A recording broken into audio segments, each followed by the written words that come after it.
ஆதியாகம புத்தகத்தில் எலும்புகளை பற்றின சரித்திரம். ஆதியாகம புத்தகத்தில் எலும்புகளை பற்றின சரித்திரம் 2 இருப்பதை பார்க்க முடிகிறது. அதில் முதலாவது ஆதாமின் விலா எலும்பை பற்றின சரித்திரம் பதிவு செய்யப்பட்டு இருக்கிறது. ஆண்டவர் ஆதாமை படைத்து அழகிய தோட்டமாகிய ஏதேன் தோட்டத்தில் வைக்கிறார். பிற்பாடு மிருக ஜீவன்களுக்கு பெயர் சூட சொல்லுகிறார்.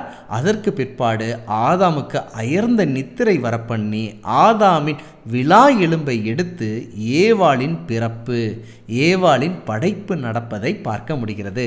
இதிலிருந்து ஆதாமின் விலா எலும்பு ஏவாளின் பிறப்பை குறிப்பதை பார்க்க முடிகிறது. இப்படியாக எலும்பை பற்றின சரித்திரத்தோடு ஆதியாகம புத்தகம் தொடங்குவதை பார்க்கலாம். ஆதியாகம புத்தகம் நிறைவு செய்யப்படும் போது யோசேப்பின் எலும்புகளை பற்றின சரித்திரத்தை நம்மால் பார்க்க முடியும். யோசேப்பு தான் மரிக்கும் தருவாயில் தன்னுடைய உற்றார் உறவினரை பார்த்து, ஆண்டவர் நிச்சயமாக எகிப்து தேசத்திலிருந்து உங்களை விடுதலை செய்து கானான் தேசத்திற்கு அழைத்து செல்வார். தன்னுடைய தகப்பனாகிய ஆபிரகாம், ஈசாக்கு, யாக்கோபின் தேசத்தை உங்களுக்கு கொடுப்பார்.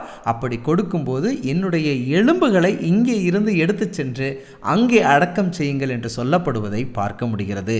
இப்படியாக யோசேப்பின் எலும்புகள் என்பது யோசேப்பின் மரணத்தை குறிப்பதை பார்க்க முடிகிறது. ஒரு மனிதனுக்கு எப்படி பிறப்பு மற்றும் மரணம் இருக்குமோ அதை போன்ற ஆதியாகம புத்தகம் ஆதாமின் விலா எலும்பு ஏவாளின் பிறப்பில் தொடங்கி யோசேப்பின் எலும்புகள் யோசேப்பின் மரணத்தோடு முடிவடைவதை பார்க்க முடிகிறது. நிச்சயமாக இந்த தகவல் ஆதியாகம புத்தகத்தை இன்னும் ஆழமாக படிப்பதற்கு உங்களுக்கு உந்தும் என்று நான் நம்புகிறேன். இப்படிப்பட்ட வேதாகம ஆச்சரியங்களை தெரிந்து கொள்ள எங்களுடைய சேனலை சப்ஸ்கிரைப் பண்ணுங்க.